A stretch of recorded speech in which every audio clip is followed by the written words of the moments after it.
We will go on to certain aspects related to laboratory safety. Now, the first thing is you are working in a laboratory right now. You're not working in an industry. Okay? But later on, you may take up a job in industry. And it's therefore important that we understand, is industrial safety and laboratory safety one and the same thing, or do you see some difference between the two, between laboratory safety and industrial safety?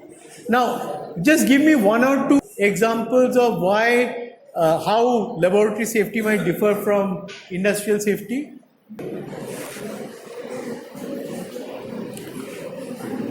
No? Okay. So let us try and understand. This is very important that you understand. In a factory, normally you will do a few processes day in and day out. Okay? You don't do thousands of processes. They might be manufacturing 3 things or 4 things. In a laboratory, every researcher is doing 3 or 4 things, and you can multiply, and so there are very large number of experiments that you are doing. In a factory, there are few processes, and there is much greater certainty of outcome because we know they're being practiced every day, so we know what to expect. But new things are experimented with routinely in the laboratory on daily basis, with consequently much greater uncertainty insofar as hazards are concerned. You don't know. There may be many more uncertainties because you're doing new reactions. You don't know what they will end up with. Okay? Now, in a factory, every day almost they go through some kind of a training on safety. There's a lot of strict stuff. Factory inspector will come, so it's very strict. Whereas in the lab, most of you are semi-experienced. Okay? You have done some work in your undergraduate days, and now you have come here. I mean, you're intelligent. Okay, so you know things, but certainly you cannot be called as an experienced staff. You are not an experienced staff. So they have very well-trained and experienced staff, whereas in the lab we have not so well-trained and experienced staff. Now, in the lab, we saw the Dow FNI, and you are doing one reaction. After that, you're supposed to keep quite a bit of space. Then you're supposed to do the next one. All right? So there are certain safety margins.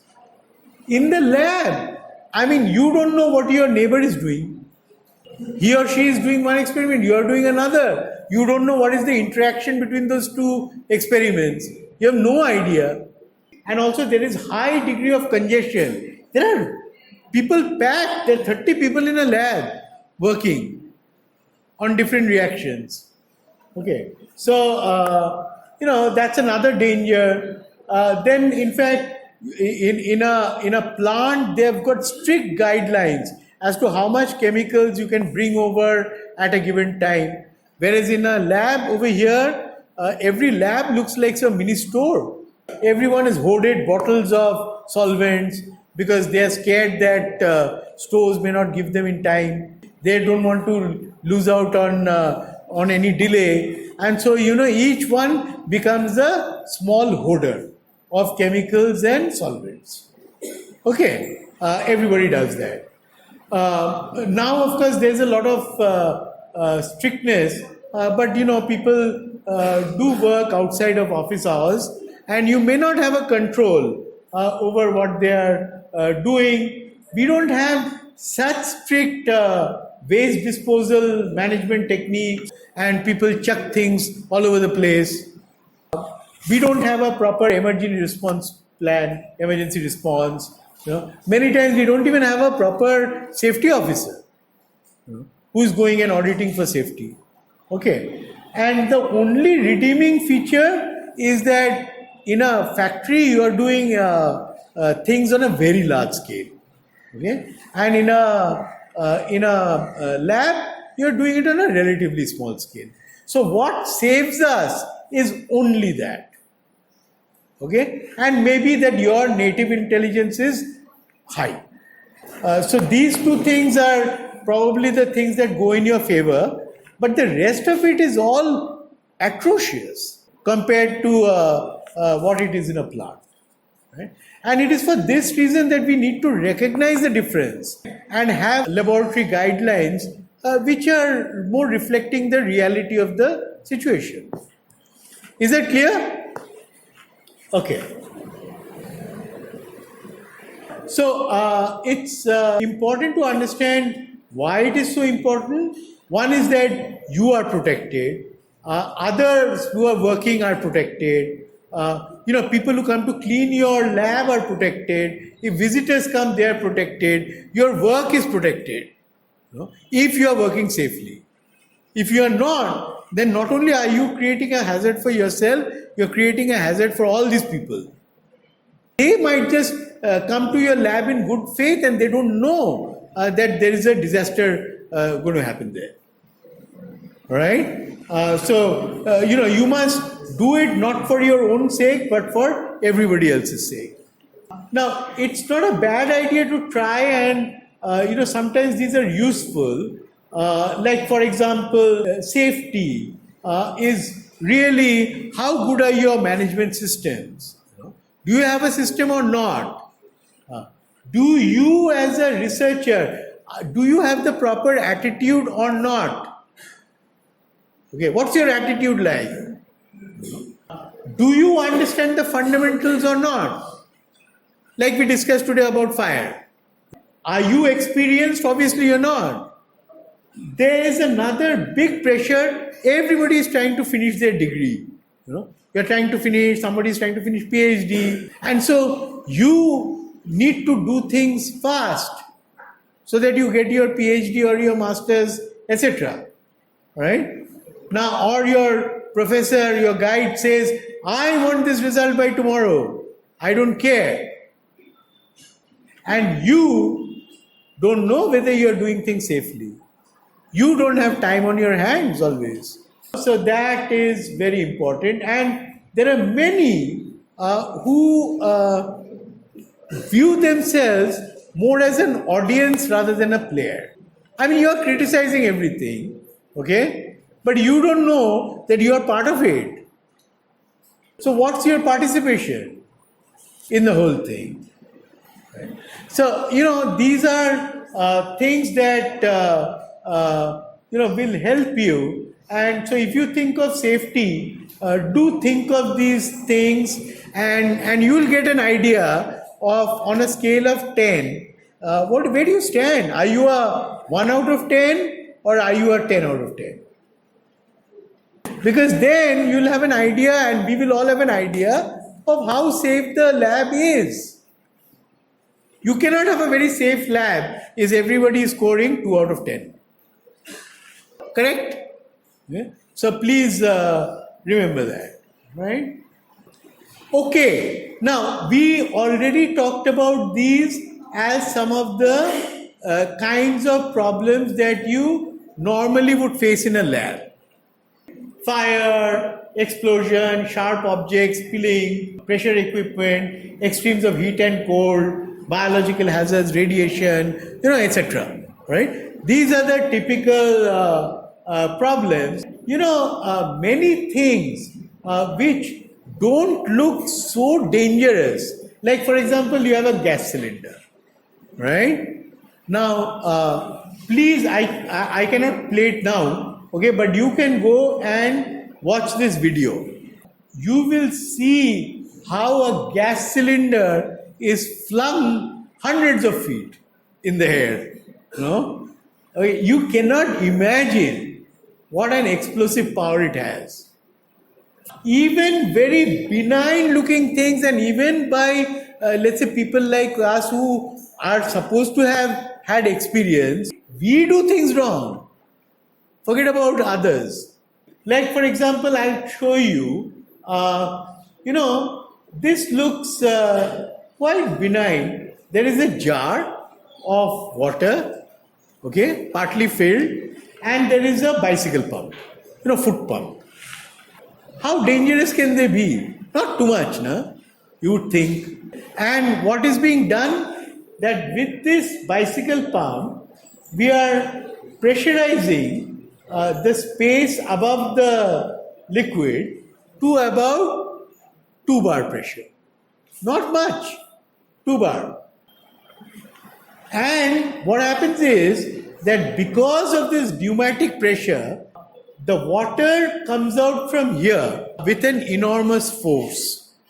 Okay? And the idea was to do filtration under pressurized conditions, but to be able to do it in a way that villages can do it. So if I've got, let's say, an ultrafiltration unit where if I just put the water and allow it to flow under gravity, that it will flow very slowly. You will get drops of water coming out.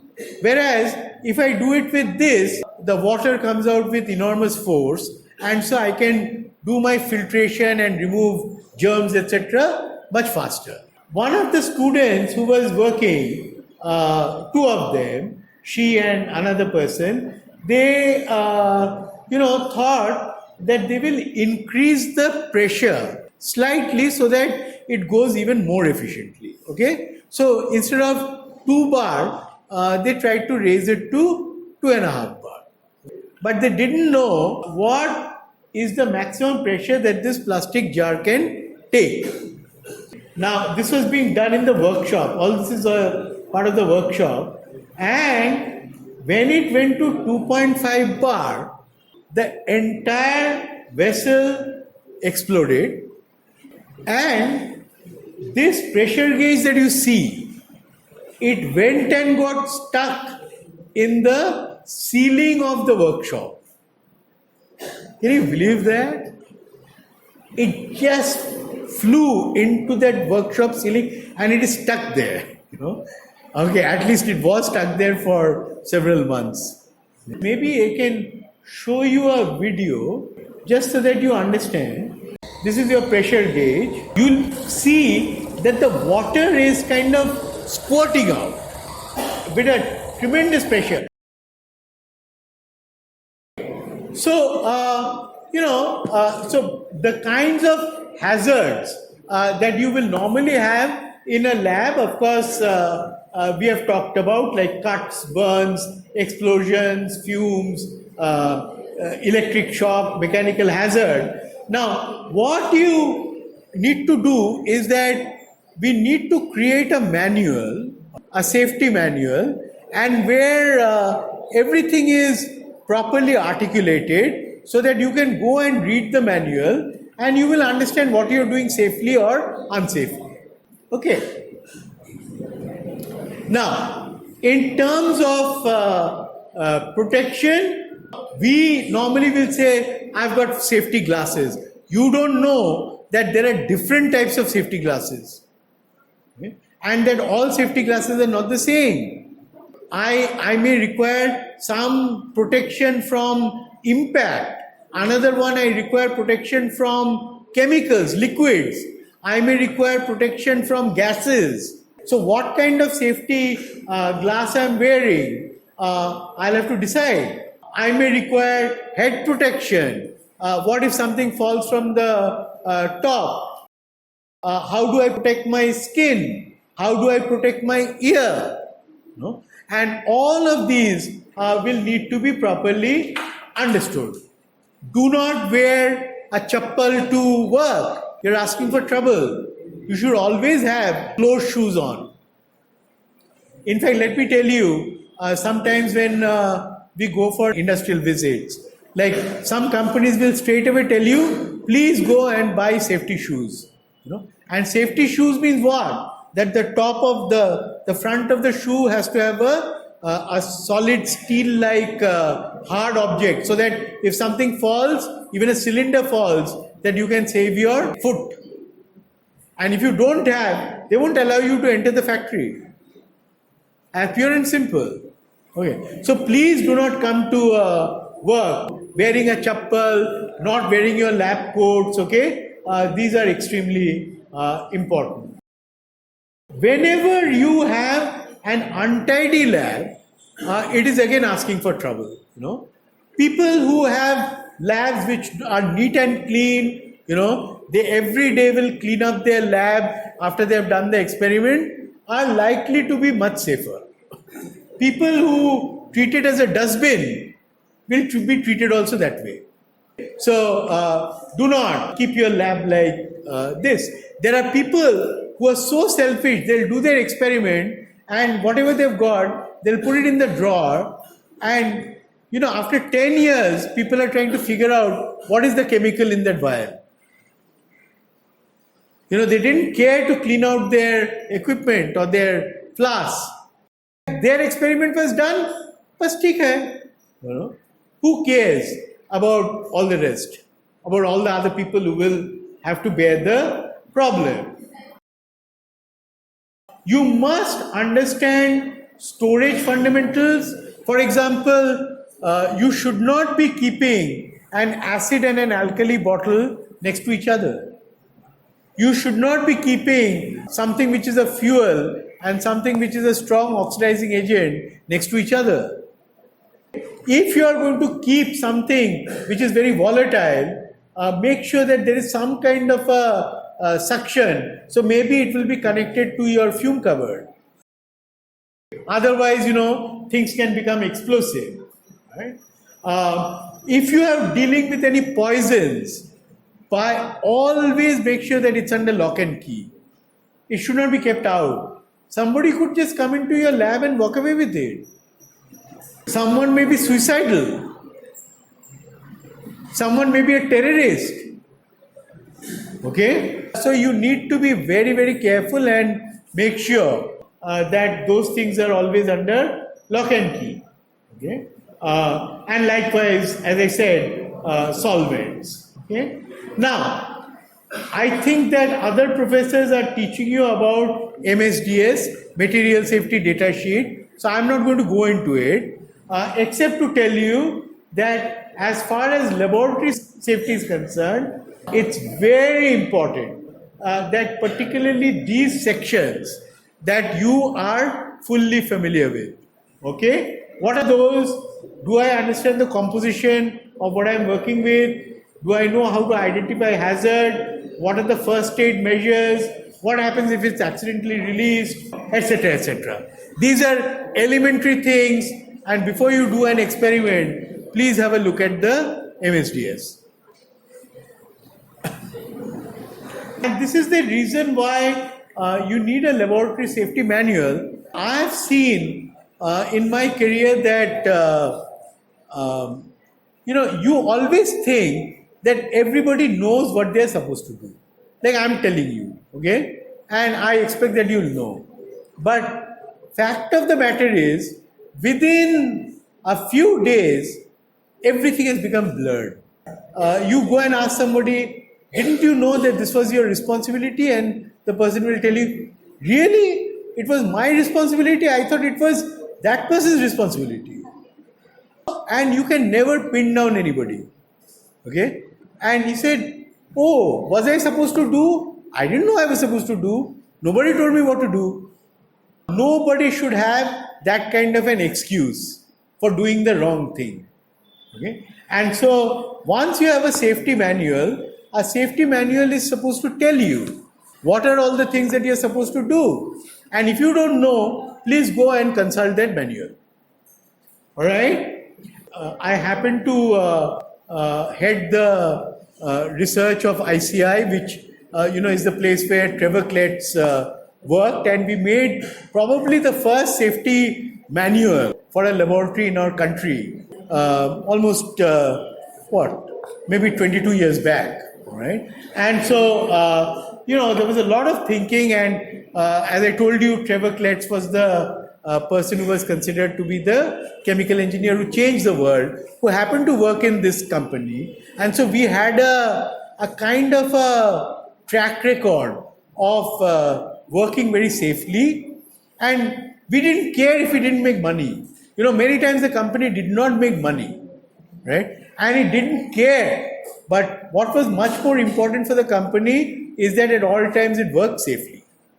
So it had a different kind of a value system. Many times such companies also fall by the wayside because their safety standards are so strict they cannot compete with somebody else who's doing things in a slipshod manner, not taking safety precautions, spending less money. They get away, and many times these big companies have to shut down. That also happens.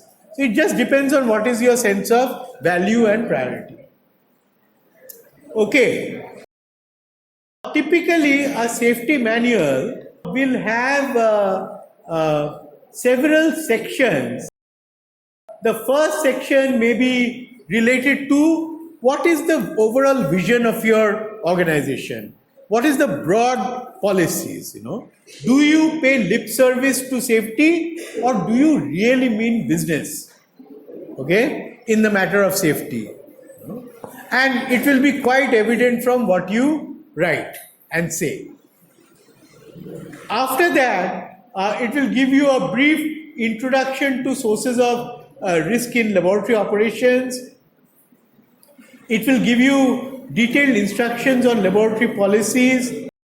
It will tell you what are the best guidelines on best practices, give you instructions not only on chemical operations, but on electrical, mechanical operations, etc. And at the end, a good laboratory will always document any unsafe acts that have happened. Okay? So nobody may have died, nobody may not even have got injured, but you know that it was unsafe. And you are supposed to note it down. Why? So that next time it will prevent somebody else from repeating the same mistake. Okay? And those are known as learning incidents. A good organization can track every learning incident which it encountered. A bad organization knows nothing of what it did. That's the difference. And then it will also tell you what are the kinds of committees, subcommittees which are required, for specific actions. Like, for example, if you're working on very hazardous reactions, you will have to have a HAZOP committee. Okay? Every lab should have if you have got 10 labs, each lab should have a subcommittee. Okay? And then you may have a main committee which again looks at the activities of each of these subcommittees, and there will be a list of experts, who looks at things like hazards. And then in case there's an emergency situation, do you have people who can guide you on emergencies? You can ask yourself in ICT, do I have all these things? Like when you all go around, check with people, what do we have? Okay? If we don't have, then you just put it down. We didn't see anything like this, or yes, we saw something like this. It will be organized with lots of details. Okay? And it takes a lot of effort to prepare all of this, for a laboratory, many different instructions. Okay? Maybe at some point I'll show you the manual, and also different types of chemicals. Okay? Now, just to give you an idea, for example, suppose you are putting up a reaction. What are the kinds of questions that you should ask? Okay? Do you just go and put up a reaction? So let us just try and see if I am assembling an apparatus. So let us see, almost all experiments require assembly of apparatus. Sources of risk must be considered at the planning stage. First, you must consider all the requirements of the experiments. First, what is the kind of operations that you are intending to do? The kind of vessel, etc., that you have taken, is it suitable for what you are doing? Do you need a scrubber? Okay, are there going to be gaseous emissions that I need to scrub? Have I kept enough allowance to, for example, if there's a volume expansion, do I have enough leeway? Have I kept enough space for if I have to neutralize, and I have to add? Can I add? Do I have provisions for managing the heat, etc., from neutralization, etc.? If it's a dangerous experiment, where am I putting it? Do I have a clear idea where this experiment will be carried out? Have I clamped the equipment securely? Or is it likely to slip and fall? Suppose I have to heat with something, and this is a very common thing. If I have not kept enough of a way to move the thing up and down so that I can put my heating mantle or I can take it off. Many times in trying to do that later on, people will crack their vessel. Okay, so you need to be extremely careful. Is there enough room for these kinds of manipulations? If your stirrer, your thermometer, etc., are not properly clamped, or if they're not moving properly, then I can create sites where it can break over there. And so you need to be very, very careful. Do I have got trailing wires? Is it an open system or is it a closed system? Okay. And if there is an electrical or mechanical failure, what will happen? Do I know? If I have an electrical failure, what will happen to my reaction and what will happen to the lab? And if we are not there, what will happen? So all of these types of questions you are supposed to ask in your mind, and always keep a notebook and make this as a checklist and tick it out. Okay? And if your thing is yes, I have noted these things, great. You are probably doing things in a very nice, safe manner. If your thing is I don't know, I don't care, you are obviously not doing things safely. Okay. And then you cannot be selfish. As I said, you must also know how to dispose of chemicals at the end of the reaction. Do you have provision? And so when you are going around ICT, look at all these things very carefully. All right, and ask and try to see what is your assessment of all these labs. I don't want to go into all the details of it. You can look at it, okay? But this is how you do a risk assessment. Firstly, you determine the hazards and evaluate the risk, like we have shown last time, how to do that. Use all relevant available data for this purpose. Determine what controls are needed, okay, to minimize the risk. Document the assessment. Agree with your supervisor and use those control measures. That's the way in which you are supposed to work safely. Now, just to give you an idea that, for example, suppose somebody says, this is a very urgent reaction and I need to do it and I have to leave it on overnight and it will be an unattended reaction, nobody will be there, but I will ensure safety of the reaction. So somebody might say, fine, if it is so important, urgent, I'll allow you to do it, but please fill up this piece of paper.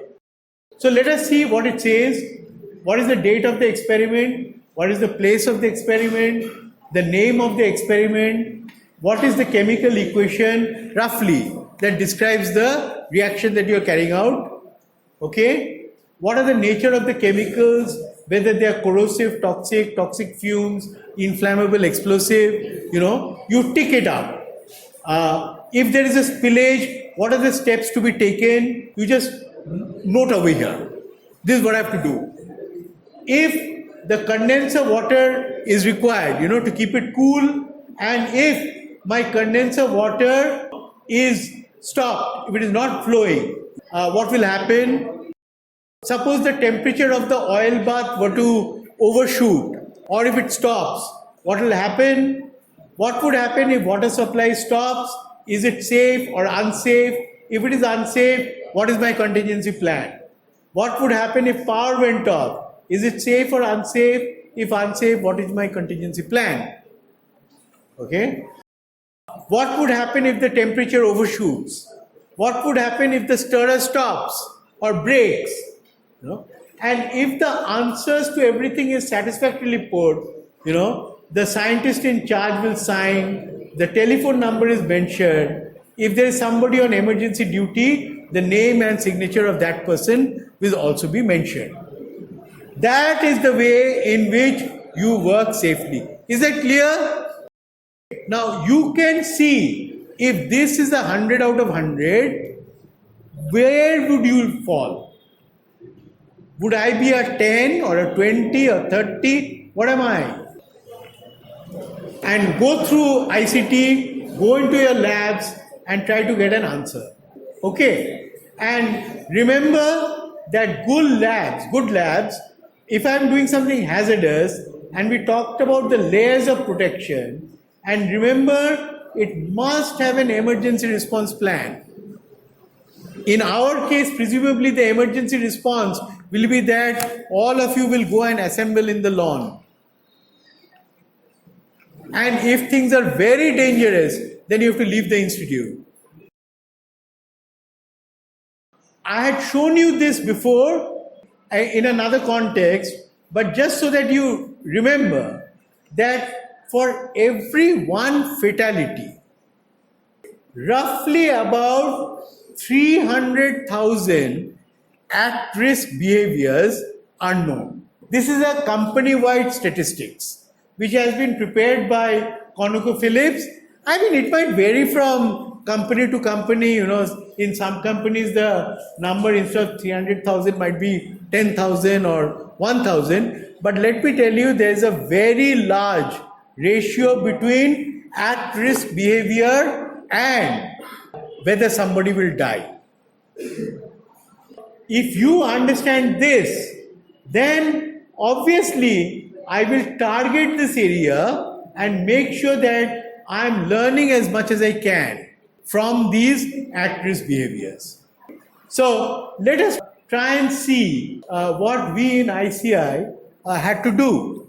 If there was something unusual that happened, and if you hide it, okay, you may be losing your job.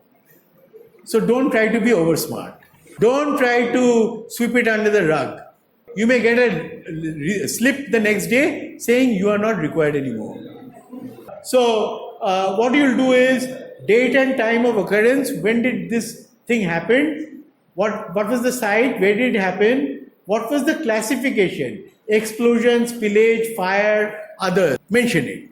Okay, and it's very easy to fill so that you're not spending too much time on this. Brief description of occurrence. What exactly happened? What happened actually? Just put it down in one line. What did you do when it happened? What was the immediate action taken? Do you have any idea of the cause of occurrence? Don't worry. If you don't know, just say, I do not know the cause, but I have described what happened. Okay? Fair enough. I may not know the cause.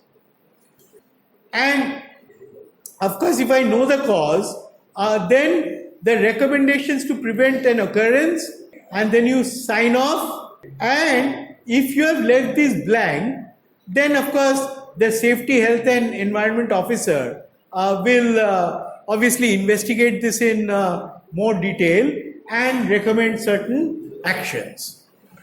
Okay, this manual was prepared in 1997 and it has a record of every unusual occurrence that occurred from 1987 onwards.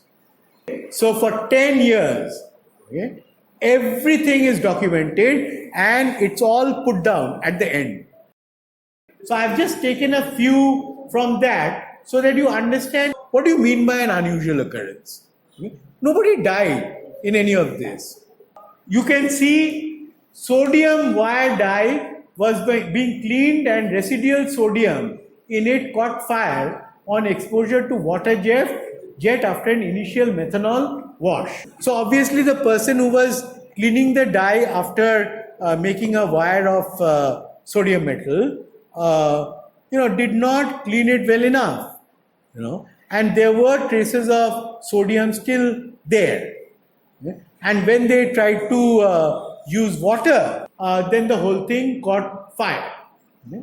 And obviously, the recommendation is that ensure that the dye is immersed in methanol for a few hours before further cleaning is attempted. Whereas, it may not have been kept submerged. Somebody just sprayed some methanol, but it didn't do the job completely. Or, very common, I'm trying to push a rubber tube into a condenser and it breaks. Very, very common accident. Okay? While removing the rubber tubing from the glass trap, the trap broke, causing injury to index and middle finger of the right hand. Cause, since the rubber tubing was very tight, application of excess force led to the glass trap breaking at the T-joint. Very common. My rubber tube is very stiff, it is not going through. Okay? And you're trying to push it. Okay? Now, what you're normally supposed to do is soften the tube up. Okay? And then it will slide in very easily, and then you use a wire to tie it up. That's the straightforward thing. And let me tell you, if you go through the manual, you will see all these problems repeated. In other words, nobody learnt anything. Or at least all people didn't learn everything. Look at this. I mean, in fact, it was done by a person who had won the Bhatnagar Award. He's one of the most brilliant scientists in our country, but didn't prevent them from having an accident. During synthesis and this synthesis involved reaction with carbon monoxide. Basically, the problem was related to the bursting disc in the autoclave having worn out, right? The person was not aware, and it was dangerous because carbon monoxide was being used. This can happen during immersion polymerization of vinyl acetate and vinyl vercetate. Suddenly there was a temperature rise and everything spilled out from the flask. And this is a classic case of what is known as a runaway reaction. Sometimes what happens is there are reactions which it seems like as if nothing is happening, very safe, and you keep adding things, safe, and suddenly it's all gone. And what happens is that many reactions will have an induction time, and you are adding things in the belief that it's all safe, but actually it is just dormant, and suddenly it will take off and everything will react at one go and will be gone. You could be carrying a flask, very common in ICT. I've seen people carrying flasks. You can just slip and fall, and everything will spill over and break. So these are the typical kinds of problems, which you can encounter, and it is your responsibility to document it. Are you clear how to do it? Okay. So if you are working, and don't worry about if nobody else is doing it. If you say, "Arey, choro, nobody else in the lab does it," that's not the sign of a good researcher. You should do it even when nobody else is doing it. Okay? Then you are a good researcher. You are a safe researcher.